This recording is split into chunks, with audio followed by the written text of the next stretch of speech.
Okay.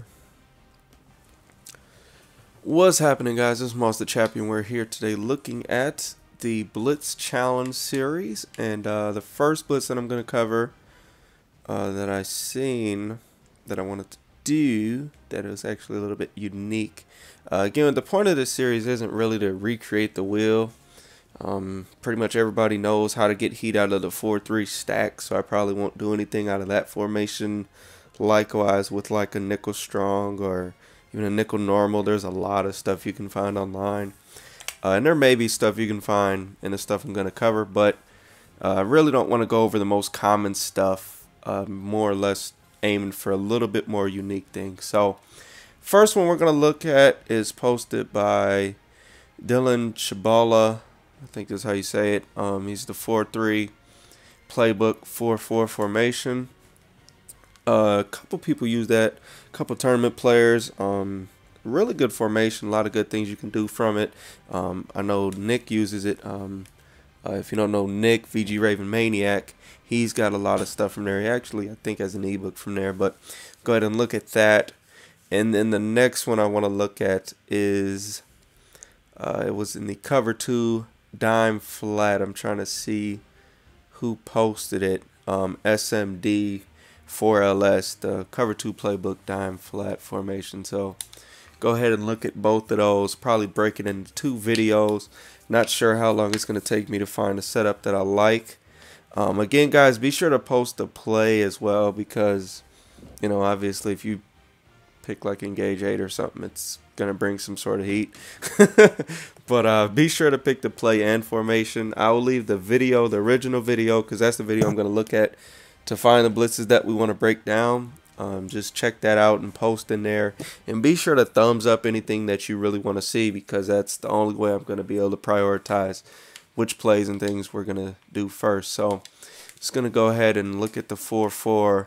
Again, you didn't really say a play, so yeah, I don't know. Guess we can just look through here, find something decent. Crash 3, 2 deep. That looks a little bit unique, the 2 deep. So let's go ahead and look at that. And let's see what we can come up with. If we base align, let's see what happens. Okay, not too much.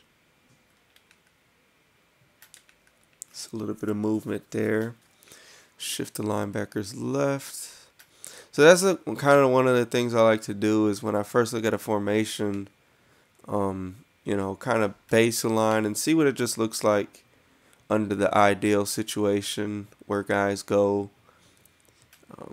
versus various types of different formations. Offensively, you're going to get a lot of different looks as far as your formation goes if you don't base align. So like if they motion Royal over, you know, that could throw off your whole defense. So that's why I'll usually just base align when I'm first finding a blitz, just to make sure it's going to be able to, if I need it to, I can just base align and I'll still get the same result. So, but let's see here. If we blitz the outside linebacker, it gets him and him. Okay.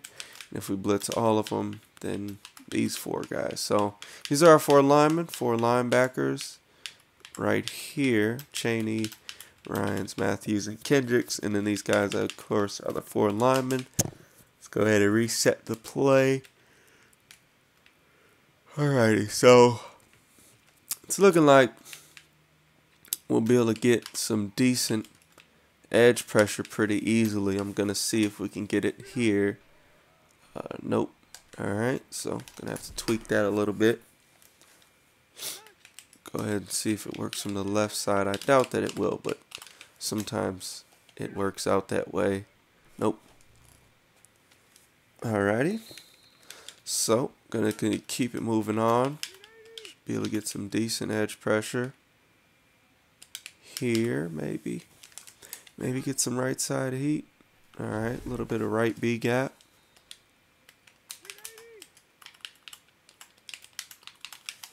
Alright, see if we get the same left B gap. Alright. So, that works. So if we just kind of do the default blitzing, which is just spreading your line, crashing them out, re-blitzing the end, and you re-blitz that outside linebacker globally, you're gonna get a little bit of B gap. It's a little bit slow, but I mean it's decent pressure, definitely, and definitely something you can mess with. I'm gonna try this here without spreading the line and seeing what happens. If we can get a little bit faster heat, maybe. Nope, then it gets picked up. Alrighty. So that's just kind of one setup we can mess with is baseline, spreading, crashing out, re-blitz the DN and linebacker on the side you want to get pressure from. And you know, you should have some pretty decent coverage behind it. Obviously Gates is going to be open in the flat over here. But you can make adjustments for that accordingly. But again, what we're looking at here is mainly the blitz, because that's the most important thing. If you can get pressure, we're bringing 5, they're blocking 5, and we're getting in there. I would assume now that if we baseline like this, we can get double edge pressure, hopefully. Or double B gap, one of the two. Okay, so we do get the double. And now I'm going to see. Alright, so we basically got our setup now.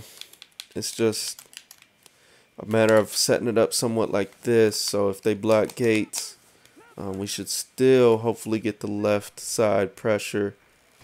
Alright, that's cool.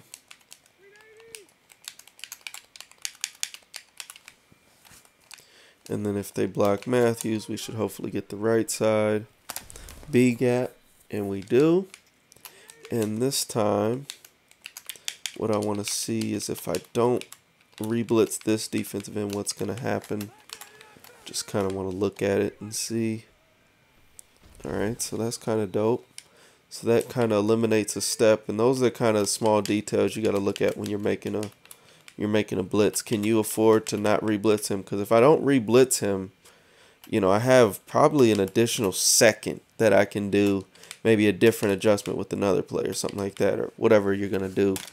But always look for those little shortcuts that you can give to yourself and still get inside and get your pressure, because those little shortcuts can be the difference between being able to set up a blitz and set up the coverage behind it and being quick hiked for a touchdown. So see if we block Gates. Hopefully this will still get through, and it does. So looks like the 4-4, you can get some real good setups for some blitzes relatively easy. So the setups we're looking at here, let's see now if we can do this without the double. Alright, and we do get the edge pressure from the linebacker. So to get the left edge, all you have to do, spread. Well, I'm base aligning, and yeah, I'm base aligning every time, just so you guys know. But the base align, just spreading and crashing the line out, and then re-blitzing this linebacker, and you can do that globally. As you're gonna see here, just gonna, which is RB or R1, and then left on the right stick, and then you'll get yourself some decent left edge pressure. Oh, that was almost really cute, but set that up again, and we're already set up, so that's real quick to set up, especially if you don't have to re-blitz the dude. Oh man, looks like it's got some interesting pressure over there as well. Maybe happening, I don't know.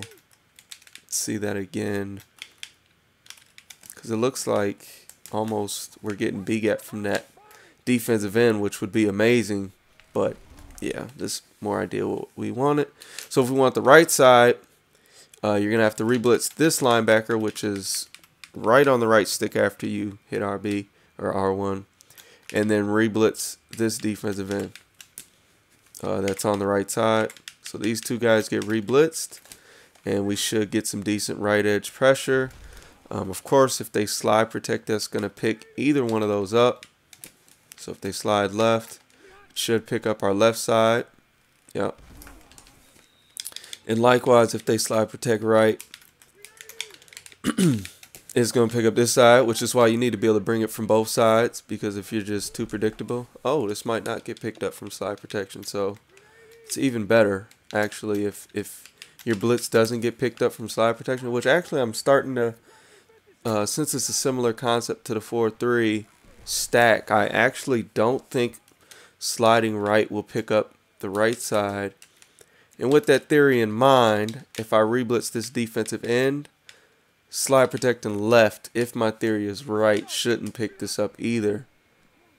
And I'm right. So, alright, so yeah. If you want guaranteed pressure, if they don't block somebody, just you just have to reblitz the end and that linebacker. So, and if they're not slide protecting, of course, if you're just bringing it from the left, you can do it without reblitzing.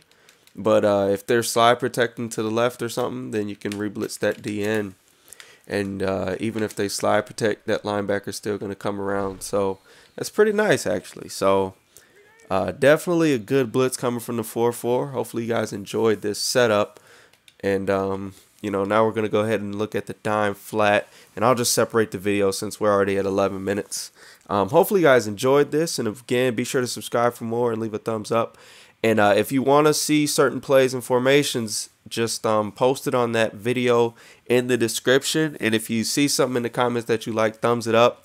Again, go for more for the uncommon things. Like, you know, I use 4-6 normal and fired up, so I'm probably not going to do any 4-6. The 3-3-5, everybody knows that 2-man under blitz, kind of, you know, from the left side, and like edge sting. Those types of blitzes, everybody kind of knows them already and has good setups. So more go for the uncommon thing with everything. So hopefully you guys enjoyed this, and again, until the next time we gone, and be sure to check out the dime flat if you're interested in that formation.